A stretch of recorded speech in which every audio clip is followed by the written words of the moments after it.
Welcome to our next episode of Life in Stereo with your host Stephen Stone and co-host Steve Gibbons. Yeah, I'm just Kofi. I'm the Gopher, water boy. Get him his coffee, that type of thing. So, before we start with our special guest, Kofi Baker, rock royalty. Before we start, we just want to say that we're coming to you live from the Bloomingdale Individual Advocacy Group Day Training Center, and Steve comes here every day for services. I'm a 20-year plus employee of Individual Advocacy Group, and our website is www.iagcares.org, where people can read up all about our agency, what we're doing, and hopefully donate some money. So today we have, of course, rock royalty. It's a pleasure to have him on. Thanks for agreeing to come on, Kofi. I really appreciate it. We do. Yeah. Kofi Baker. Now, I've met Kofi on several occasions. Playing, first time I saw you advertised, I went to Mad Cats. You were billed as playing with Infunctious, fantastic band. And so I've seen you several times there. And with you and that band, it's just a mind-blowing show. It's just unbelievable. And I've seen the Psychedelic Trip show probably at somewhere in St. Charles, I think it was. The Arcada, probably. No, it was at that little place around the corner. And then I saw the Sun. Yeah, what's the name of that? I know the place, yeah. Brewing Company or something. Well, we're going to be playing up there at Mary's Place. Mary's Place is our next show in that area. I think that's Rockford. Rockford, right. Yeah. I wanted to ask you, before we start, since with Infunctious and you're living in Chicago and Mary's Place, what is your Chicago connection? Where you were born in where? I was born in London, England. London, okay. Yeah, I was born in London, England. So the Chicago connection is just because I moved here because it was in the middle, and I just found a house that I really liked. I didn't really know what I was buying. I just bought a house because I liked it. So I ended up here in Chicagoland. So there you go. And how did you meet up with the guys from Infunctious? Well, when I was here playing, I was playing with a guy called Joe Marcinek, and I met the bass player Colin Lyon from Infunctious, and he said, "I got a couple of gigs. You want to do them?" I said, "Fine, yeah, sure." And I played with those guys, and it was a lot of fun. So I said, "Yeah, I'll keep doing it." Yeah, those guys are really good, and with you on drums, it's just unbelievable.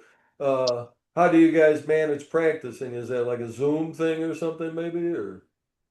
Is that what? Do you guys practice together, or? Oh no, we never. The only time I've ever played with them is on stage. That's it, huh? That's amazing. Yeah, because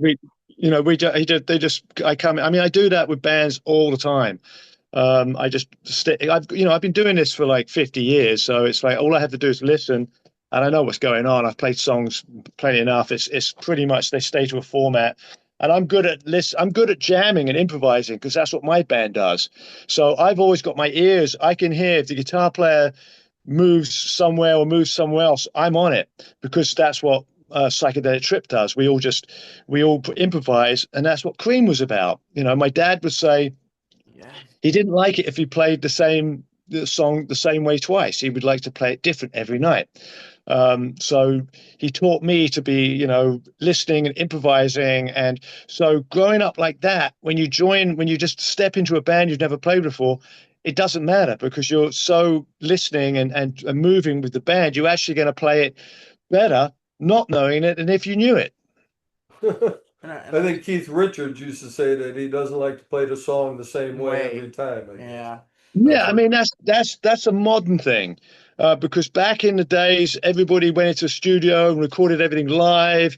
The snare drum sound, if you listen to those old records, it changes a little bit because the drummers, playing feel. Nowadays, it's all about play a bar, loop it. It has to have the same snare drum, has to be the same volume and the same hit exactly from the beginning of the song to the end of the song. Same with all of the drums. So everything's computerized now and pulled into quantized and everything. So that's the old school way of doing it is all live and with feel.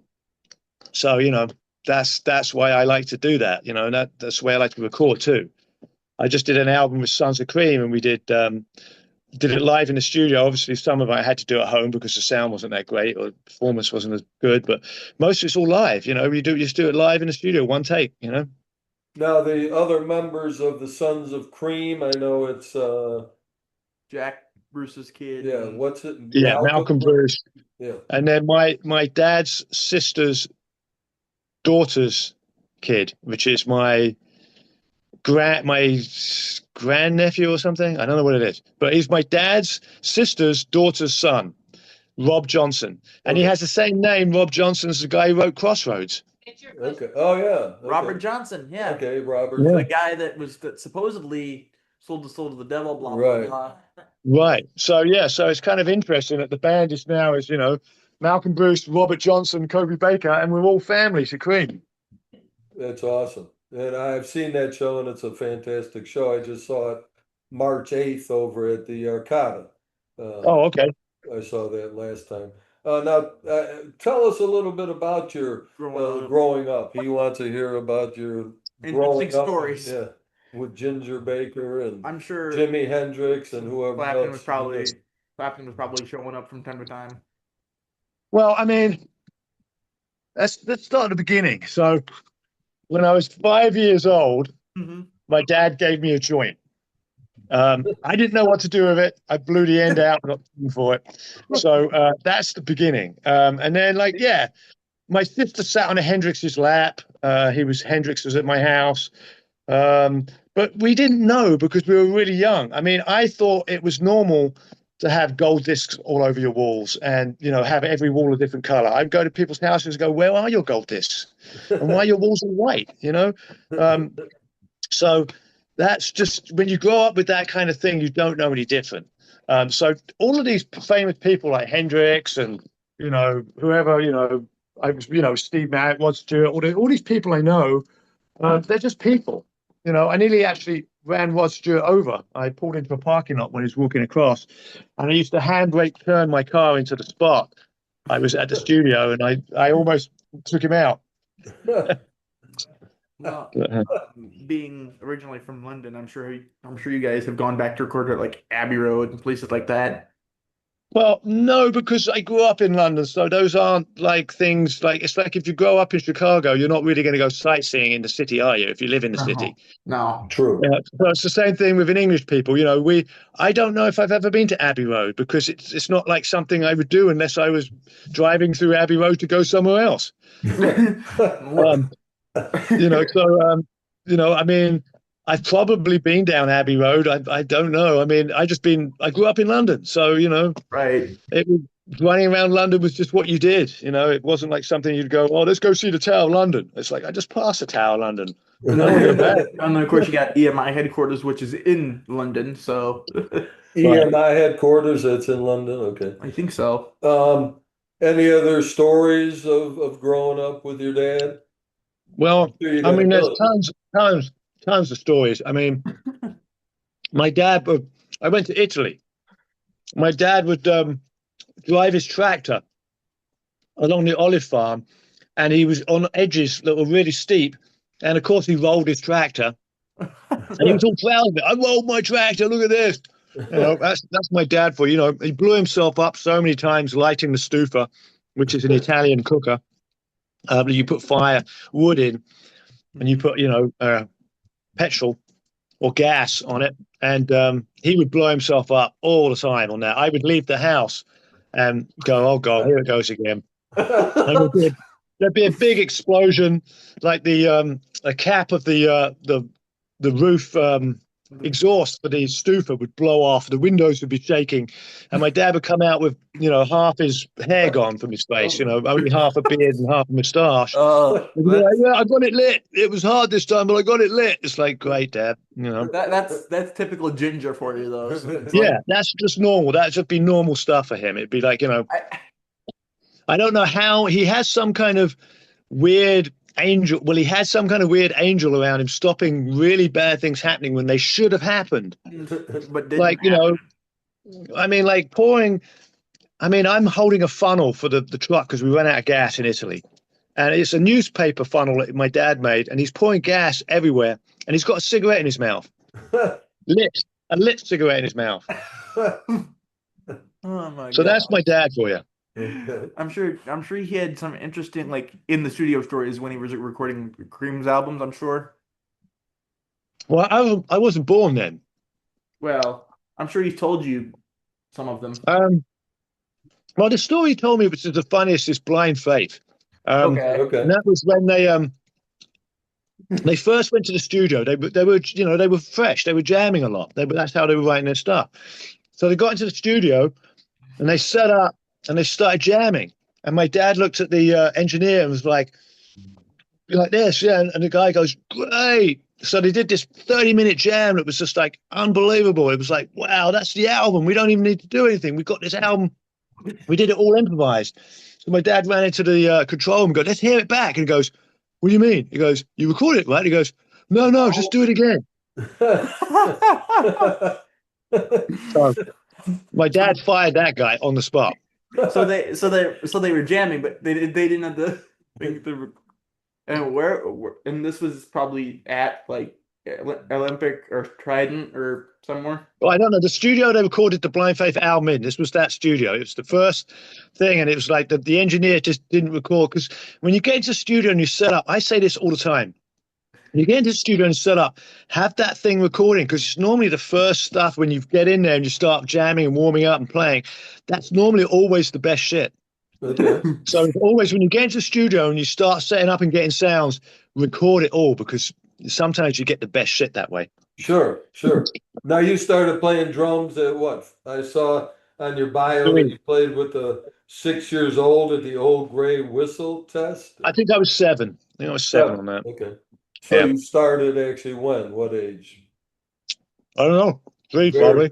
3 probably. That sounds about right. Yeah. 3 years old. Okay. I mean, with him being the son of probably one of the greatest drummers of all time, that's kind of expected of him because it's family, Well, Did you- yeah, but my dad wasn't. My dad taught me rudiments at the beginning because he thought it was fun to see, a 4-year-old kid crying his eyes out because he couldn't play a rudiment for like 2 hours straight.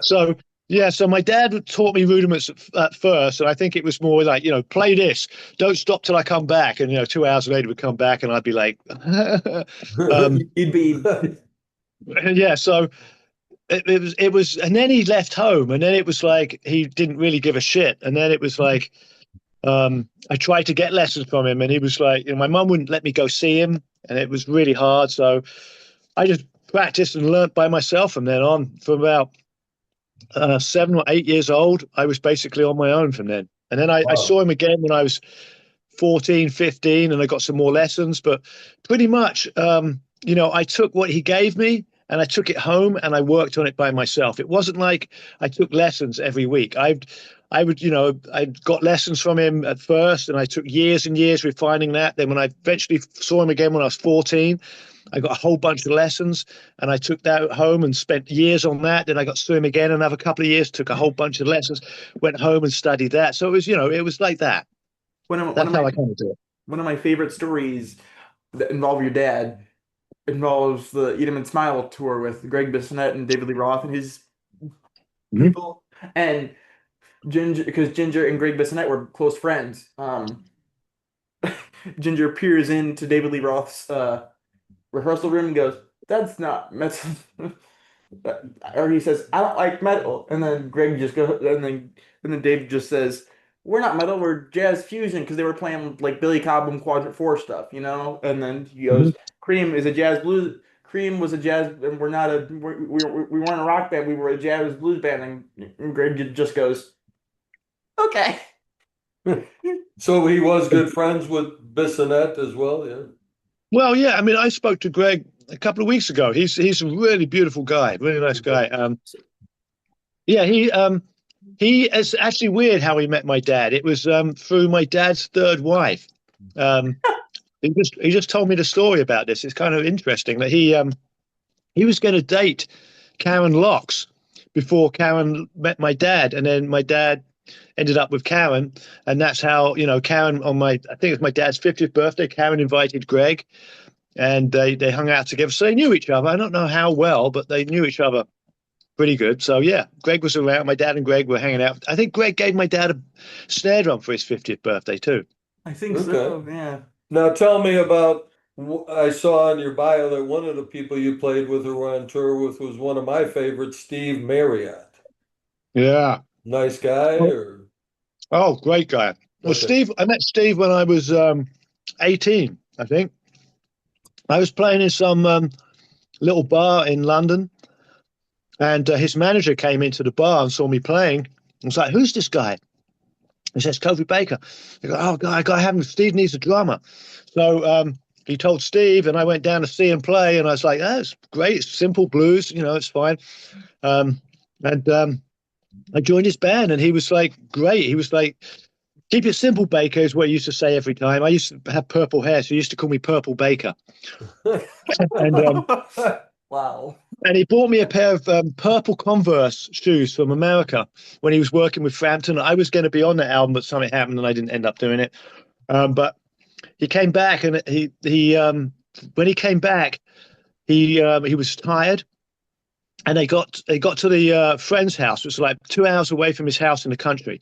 And they stayed there, and they were like, his wife was saying, "I'm going to stay here. I'm not going to do the 2 hour drives. It's late. I'm going to stay here. We'll go home tomorrow." Steve was like, "No, I want to sleep in my own bed." So, this is, they flew in, obviously, and then to London and then got to this place. So Steve took the car and drove to his little cottage in the country and left his wife at the friend's house 2 hours, 2 hours away. And Steve had cigarettes because they'd just flown into England from America doing the album with Frampton. He didn't have his roll-ups. Now, he used to fall asleep with his roll-ups. Now, roll-ups go out. Cigarettes don't. So he fell asleep with a cigarette and caught fire to his house, and they found him. They found him in his closet because his house had his bedroom had two doors, the closet and the way out. And his cottage was old, and it slanted to the left where the closet was. And obviously he woke up in the smoke, and, with the slant, he got to the door and opened it, and it was the wrong door, the closet. And that's where they found him. So the smoke got him. Terrible. Yeah. I love Steve Marriott. Yeah, and I was meant to be driving to his house Saturday afternoon to start a tour, and he died Friday night. Oh boy, Ugh. that was rough. And I did see where you did some playing with duets with your father. You played with Ule John Roth a little bit, right? Yep. He's an amazing player. Well, Ule's a loud player. He is. I don't think Ule really listens or hears anybody else on the stage but himself. So that's my take of Ule. He was very hard to play with because he wasn't like he was time. You had to follow him. It was like really hard sometimes, and if you didn't follow him, it was hard. So Uli was a hard person to play with. I mean, it's a different style of music. Uli John Roth, that metal stuff, is very composed. There's not really any improvisation or jamming. So Any relation to David? No. He's started the Scorpions. Ule John Roth. Okay. yeah, Uli John Roth on guitar. He'd left the Scorpions before they got really big, though, didn't he? Yes. I think. Yeah. And then that's where Michael Schenker came in, and Schenker started them, Yeah. and then Ule John Roth came in. Right. Tell us about the upcoming tour. Starts tomorrow. Thanks for coming on the day before you're going on tour. Yeah. You're doing the psychedelic experience, correct? Well, psychedelic trip, we call it. Psychedelic But yeah, trip.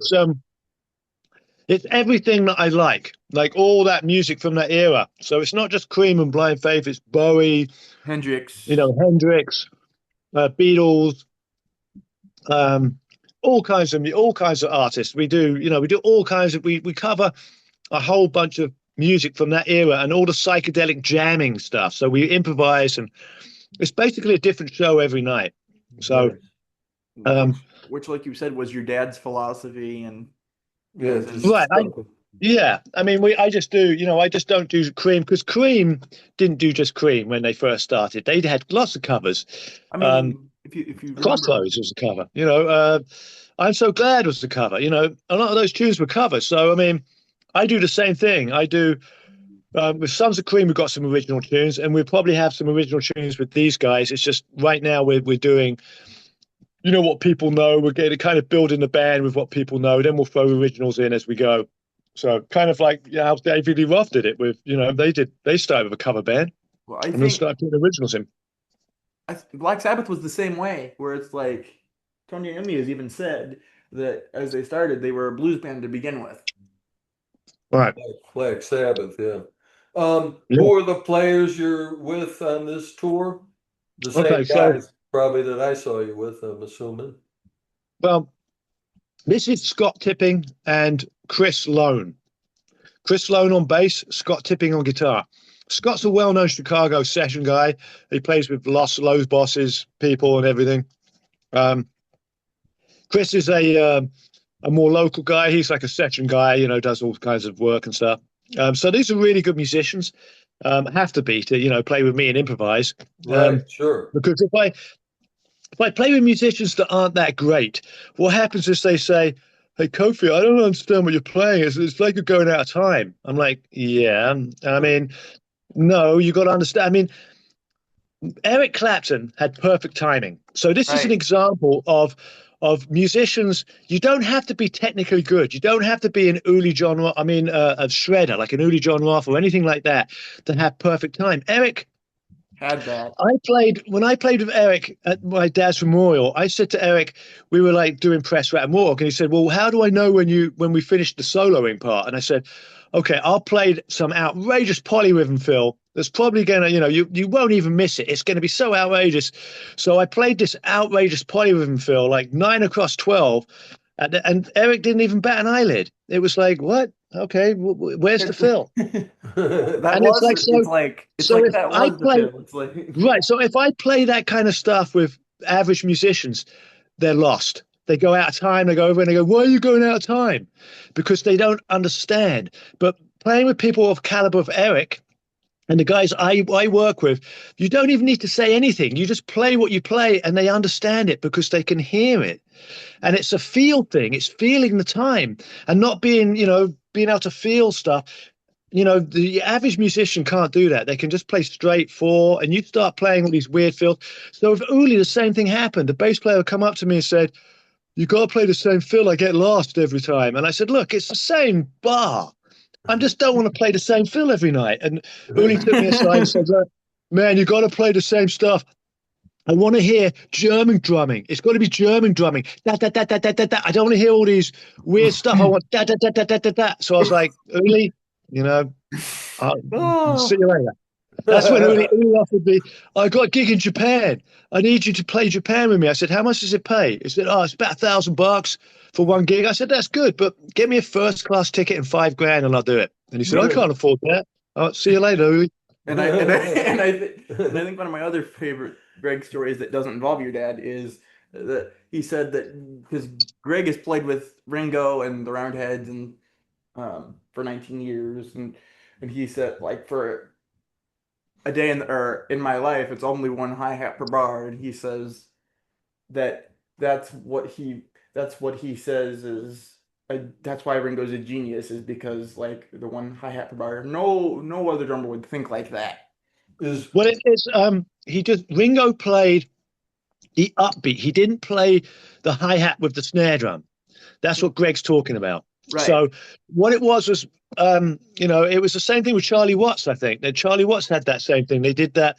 They didn't play the sometimes the hi-hat with the snare drum. They play upbeats and stuff. So I think that's what Greg was talking about. Mm-hmm. Charlie Watts was the one that didn't play it right on the snare drum. He lifted it up on the snare drum to make the snare drum clean with no hi-hat.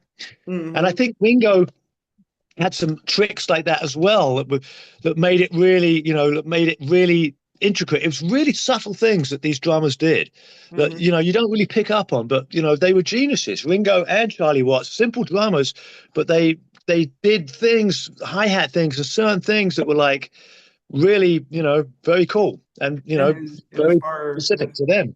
And as far as Charlie Watts goes, I mean, perfect example is Honky Tonk Woman, where he plays the one hi-hat and it's like muted. Right. Yeah. I mean, all that kind of stuff that, people don't do anymore. You don't even hear the hi-hats a lot of the time and the cymbals in music anymore. It's snare drum and kick drum is all you hear. Right. If you do, it's like maybe in a dance thing where you hear the hi-hat on the upbeat. But the mixing of today, because of the guitar sound, takes up so much of the bandwidth of the majority frequencies. Yeah. Like you can't really mix anything else in anymore. In the old days, the guitar was clean. You listen to all those. You listen to Aretha Franklin and all those songs that sound so great and you can hear everything. It's because the guitar doesn't have like saturated reverb and all this kind of stuff all over it. And You start taking up all those bandwidths and then that's it. It's all guitar. nothing against Jimmy It's amazing. Page, but he was like a guy that would do that. Jimi Hendrix. No, Jimmy Page. Oh, Jimmy Page. Yeah, he did a lot of that. Yeah, I don't know, because Jimmy Page, you can still John Bonham, you can hear all he was playing. Right. I mean, I think Jimmy Page was still cleaner than what the heavy metal guitar players play today. Heavy metal guitar players, the sound is encompassed every frequency. Mm-hmm. Now, do you have any favorite drummers Besides your dad? I have lots of favorite drummers. Okay. Let's start with Gene Krupa. Right. All right. Yes. Yeah. I mean, I prefer Gene Krupa over Buddy Rich, hands down, to be honest with you. That's a hot take and a half. Well, because to me, Buddy Rich was more flash, and Gene Krupa was more feel. I mean, yeah, they both had feel, and they were both great drummers. I can't take anything away from Buddy Rich, but I'm just saying I prefer Gene Krupa to Buddy Rich. If you would say Buddy Rich or Gene Krupa, I'd say Gene Krupa. To quote Greg Bissonette, he said he plays for the song. That's what he said about Ringo, and he's kind of the same way. Right. Yeah. That's the best way to do it. And I mean, I think Gene played for the song more than Buddy Rich. I think Buddy Rich was flashy, but they both played for the song because they were both, really good drummers. But I like people like Bozio too, Terry Bozio and Vinnie Caluta. That's the second time Bozio was mentioned today. Yeah, we had another. Oh yeah, well, Bozio's one of the top guys. He's he influenced a lot of people. But there's people like John Heisman. Have you ever heard of John Heisman? No. John Heisman. Okay, now John Heisman was an English drummer and probably the best English drummer of his time. He's one of the greatest. If you ever have a chance to listen to 1980 live Paraphernalia with Barbara Thompson, and you listen to the drumming on that album, especially the drum solo, live 1980 Barbara Thompson, it's insane. It's one of the. I listened to that drum solo as a kid, and it was what inspired me to practice. I mean, my dad inspired me to practice, but this guy really inspired me to play. I want to sound like this guy when I grow up. And one of my so I would check out John Heisman. Yeah. One of my other favorite drummers is Bill Ward. We already mentioned Black Sabbath once. And Bill Ward picked us up from the airport once. He did? Did he? Yeah, because I was working with Rue Phillips, who was Bill Ward's guitar player in his solo project. And so we flew in one, and Rue called Bill up, and Bill came in his van and picked us up from the airport. Well, Bill has even said you guys are like an influence for him. No, he's great. His stuff with Black Sabbath is top notch. He's a big Black Sabbath fan here, Kofi. Mm-hmm. Okay. We're running a little bit out of time, unfortunately. We could go on and on. Anything else you want to plug besides the upcoming tour? Yeah, just come out to this tour that we're doing. Go kofibaker.com. That'll give you all the shows on it and tell you where I'm playing. If you're a drummer, get the Forgotten Foot book for the Forgotten Book Foot. And that's about it. And if you're going to start being a musician, start playing as for love and fun. Do not do it for fame and fortune. Do it for the love of the music, because that's the way to, otherwise you get disappointed because you're probably not going to, 9 musicians out of 10 probably don't get anywhere. Sure. Right. That's good advice. So just do it for the love and have a great time and learn your rudiments. Yeah, that's right. The rudiments. Good luck on the tour, Kof. Yeah, good luck on the tour. Thanks for coming on, Kofi. We really appreciate it. Thank you so much. Thank you. Thank you so much. All right, take care. Bye.